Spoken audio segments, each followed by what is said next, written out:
नहीं भूलेगा।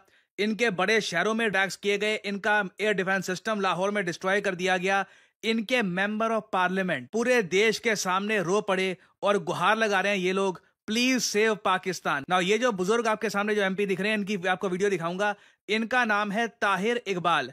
ये पाकिस्तान की आर्मी से रिटायर्ड मेजर हैं, मिलिट्री का इनको प्रॉपर एक्सपीरियंस है और ये लंबे समय से पाकिस्तान में एमपी भी रहे हैं। इनकी वीडियो वायरल हुई है रिसेंटली, जहां पर पाकिस्तान की हालत देखते हुए लिटरली ये रो पड़े। और साथ ही साथ एक और वीडियो सामने आई है पाकिस्तान से, जहां पर इमरान खान की जो बहन है, इन्होंने क्वेश्चन रेज किया है कि जो यहाँ पे शहबाज शरीफ की सरकार बार बार बोलती जा रही है 5 प्लेन इंडिया के गिरा दिए, इसका सबूत कहां है, एविडेंस कहां पर है। और साथ ही साथ इन्होंने एक बड़ा सवाल यही पूछा कि इंडिया के ड्रोन्स रावलपिंडी लाहौर इतना डीप पाकिस्तान के पहुंच कैसे गए, एयर डिफेंस सिस्टम ऐसे लग रहा है कि देश में है ही नहीं।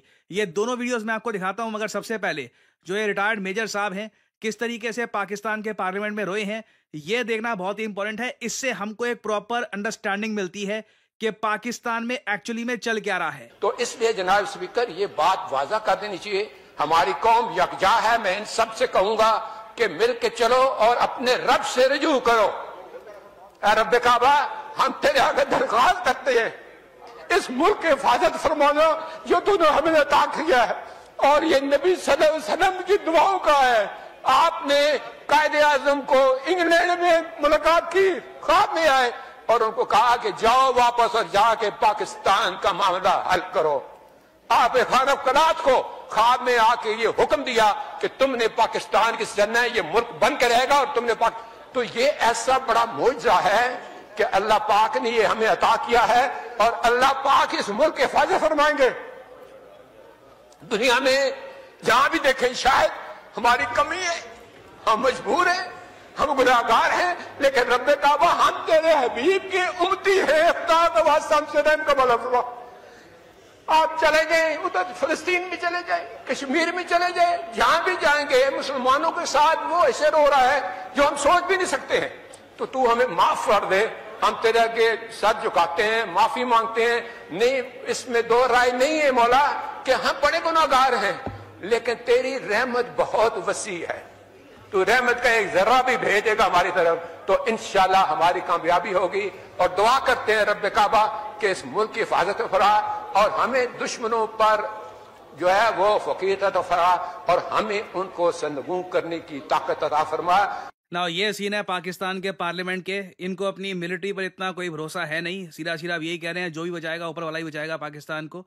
और सबसे एक इंटरेस्टिंग बात यहाँ पर यह भी देखने को मिली कि इवन दो पाकिस्तान की सरकार बार बार क्लेम कर रही है कि इन्होंने रफाल गिरा दिया और भारत का बड़ा नुकसान कर दिया इन लोगों ने, पाकिस्तान में इमरान खान जो आज के समय जेल में है, बताया जा रहा है रिसेंटली जेल में उनके साथ असॉल्ट भी हुआ है, काफी कुछ हुआ है जेल में उनके साथ। और बाय द वे वैसे मैं आपको ये बता दूं, इस वक्त पाकिस्तान में अचानक से मिलिट्री कोड भी इन्होंने एक्टिव कर दिए हैं।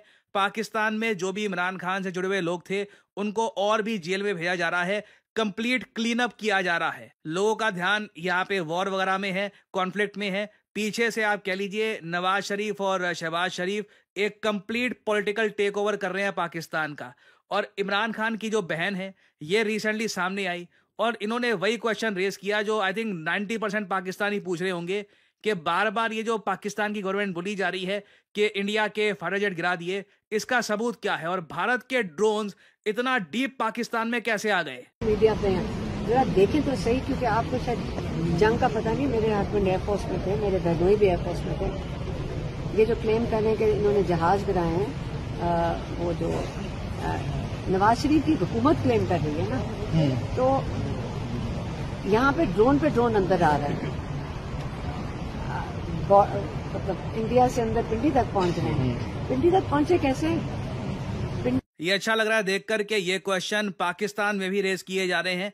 इंडियन गवर्नमेंट ने भी, मैं वैसे आपको बता दूं, भारत के जो फॉरेन सेक्रेटरी हैं एस जयशंकर साहब के बिल्कुल नीचे आते हैं मिनिस्टर होते हैं, फॉरेन मिनिस्टर, उसके नीचे होते हैं foreign secretary, the second most powerful man in India foreign policy. इनसे रिसेंटली एक जर्नलिस्ट ने सवाल पूछा, पाकिस्तान कहता है कि जी हमने फाइटर जेट गिरा दिए इंडिया के 5। जब इनसे पूछा जाता है कि जी सबूत कहां पे है, तब इनके मिनिस्टर इंटरनेशनल मीडिया के सामने बोल देते हैं कि जी सोशल मीडिया देख लो। मतलब ये ट्रस्ट मी ब्रो से भी ज्यादा खराब आंसर है। मतलब एक बार को मजाक नहीं कर रहा, CNN के सामने ख्वाजा से बोल देता ना ट्रस्ट मी ब्रो, वो फिर भी कम डैमेजिंग था। ये बोल दे रहा कि भरोसा करो हम पे, कह रहे हैं हम, ठीक है, मगर सोशल मीडिया पे देख लो, सोशल मीडिया पे तो फेक न्यूज फैलाई जा रही है पाकिस्तानियों द्वारा। तो विक्रम मिस्री साहब ने बहुत प्रॉपर आंसर दिया है कि पाकिस्तान का जो यहाँ पे ये रिस्पॉन्स है ना, ये कि हमने रफाल गिरा दिए हैं, ये कोई सरप्राइज की बात नहीं है। ये एक ऐसा देश है जिसने पैदा होते ही झूठ बोलना स्टार्ट कर दिया था। ये जो आंसर है बाय विक्रम मिस्री बहुत बढ़िया है। और जब उनसे पूछा जाता है तो वो कहते हैं कि सोशल मीडिया में हमने ये सब चीजें देखी थी।